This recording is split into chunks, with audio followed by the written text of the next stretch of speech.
Hi guys, welcome to the Raven Wolf channel. This is Anna, and today's video is gonna be about the connection between the Pleiades and the Mayan and the Aztec cultures or civilization.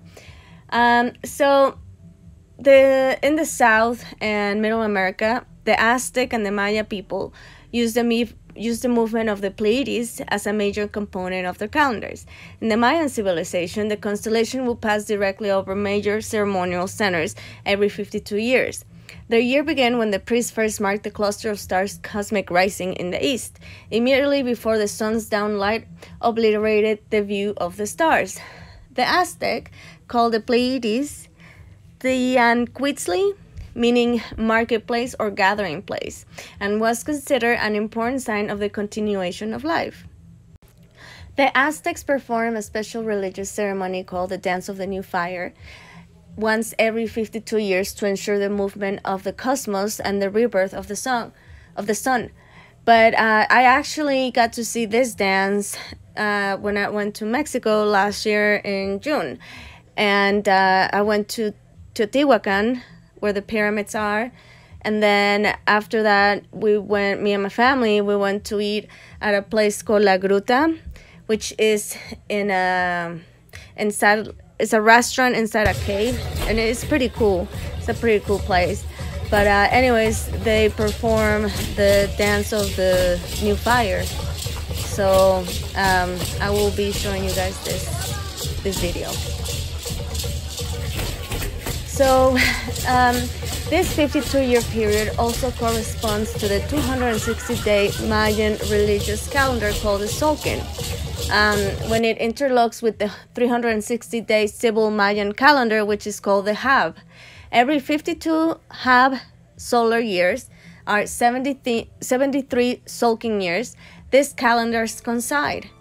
The 52-year cycle was said to begin when the Pleiades crossed the fifth cardinal point, or the zenith of heaven at midnight. Sometimes not only is the Pleiades in the zenith over Mesoamerica, but this alignment also comes into full conjunction with the sun. Isn't it interesting? So according to historical records, the Mayan and the Aztec, rather than set the end of each sheaf to coincide with an actual Earth-Venus conjunction, they set it to coincide with completely different celestial events, which is the conjunction of the Earth and the Pleiades, which to me that's an interesting fact, because I always thought they did that with the Earth and Venus conjunction. So that was an interesting point for me. But anyways, the pyramids of the sun outside Mexico City of Teotihuacan said to be aligned with the Pleiades, for its west face and many of the surrounding streets were aligned directly with the setting point of the Pleiades on midnight of the night when it's at the highest point. And I actually climbed that pyramid, and I did a live stream. Probably will put a link in the description box if you're interested to see when last year when I went to that little trip to Teotihuacan and I climbed the Pyramid of the Sun. I did a live stream there, and yeah, that was pretty cool. The energy there was amazing. I felt very emotional. I felt like my ears high pitched. Anyways, it was pretty cool experience. So yeah, the Pleiades was clearly revered also by the Mayans, who in the area of Chichen Itza knew that the sun cast a snake-like shadow on the side of the north stairway of the Kukulkan pyramid. Kukulkan is Quetzalcoatl, during the spring equinox. And I think I did a video a long time ago about it, but anyways, that's pretty cool. You can see it's in spring equinox. You can see the snake coming down the pyramid as the sun moves. But anyways, that's very cool. Some scholars have calculated that about 60 days after the shadow appears, when the sun reaches its highest point over the pyramid at midday, is on May 20 to May 23rd, there is another direct alignment with the Pleiades. This Pleiades sun alignment may have a direct connection with Quetzalcoatl, the feathered serpent that came to bring a greater wisdom to the planet. So the alignment on May 20, 2012, Doomsday Knot, that was completely wrong. That was actually an alignment of the Earth, Moon, and Sun, and also the Pleiades star system aligns simultaneously from behind the Sun at precisely the same time. And you guys know how obsessed the Mayans were looking at the stars, and you know they have many calendars for the different planets, and you know they knew that. So when they marked the end of their calendar to that, it didn't mean like the end of the world. It just meant I believe that they chose that day precisely because they knew that this alignment was coming. And it has nothing to do with the end of the world or anything. They just stopped their calendar to make it a big, you know, it's a big moment, you know. Anyways, I digress.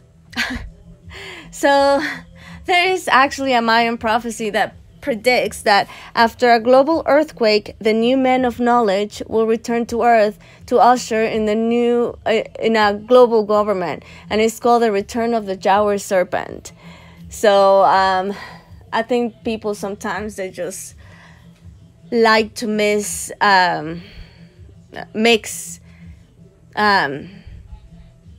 things with, you know, this Mayan prophecy with the, you know, end of the world in 2012. So I don't know. Again, I digress.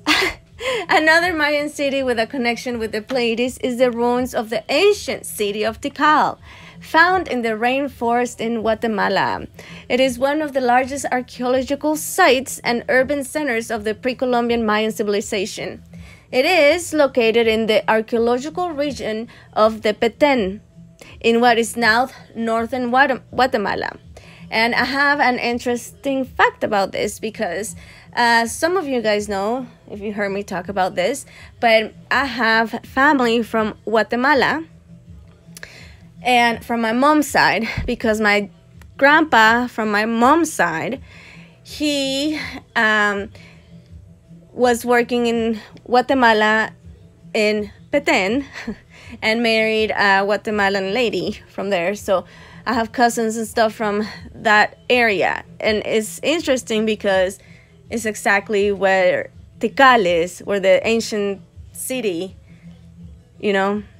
Anyways, I feel like that kind of explains a little bit my strong connection with the Maya. But yeah, I just wanted to share that with you guys. So Tikal was the capital of a conquest state that became one of the most powerful kingdoms of the ancient Maya. The city dominated much of the Maya regions politically, economically, and military, while interacting with areas throughout Mesoamerica, such as the great metropolis of Teotihuacan in the distant Valley of Mexico. There is evidence that Tikal was conquired by Teotihuacan, and I actually believe that, definitely. Yeah. So Tikal's builders placed the 7 most important pyramids of the Grand Plaza in the same geometric pattern of the 7 sisters, or the 7 stars comprising of the Pleiades constellation. The Maya period had Tikal as one of the biggest founding cities, and their written style was developed from pictoglyphs, just like the Egyptians. The Maya obsessed in the stars and the Pleiades, and although historians says that it's just a measurement of their general small and sometimes not easy to see cluster, they chose just to measure seasons to plant and harvest corn. But this is unlikely, as they're far easier stars to measure for this, and I propose that obviously they had an emotional attachment to these clusters and its sun stars for good reason. Don't you guys agree? It was sacred because, you know, it seems to be the place of their ancestors and the gods. The Mayas were expert astronomers who meticulously charted the movement of celestial bodies. They believed that the Earth was the center of the universe and that the sun and the moon and the planets and their stars all rotated around it. These celestial objects were thought to be gods, and their movements were believed to be interactions between the heavens, Earth, and the underworld. The Maya believed that the gods were actively involved in human affairs, and thus devoted a significant amount of time and energy trying to decipher their movements. That's why they were so obsessed with the stars, or with the planets. So the star shifts of the seasons and allowed the Mayans to predict annual agricultural changes. For example, the rise of the Pleiades occur around the same time that the rain falls in Guatemala. As such, the stars were one of the more practical features of the Mayan astrology. So, I hope you guys enjoy this video, and this is just the connection that I put together, and I thought that's interesting because I know for sure that not only the Mayans and the Aztecs revere the Pleiades at obviously they revere it at something important because they built temples and pyramids,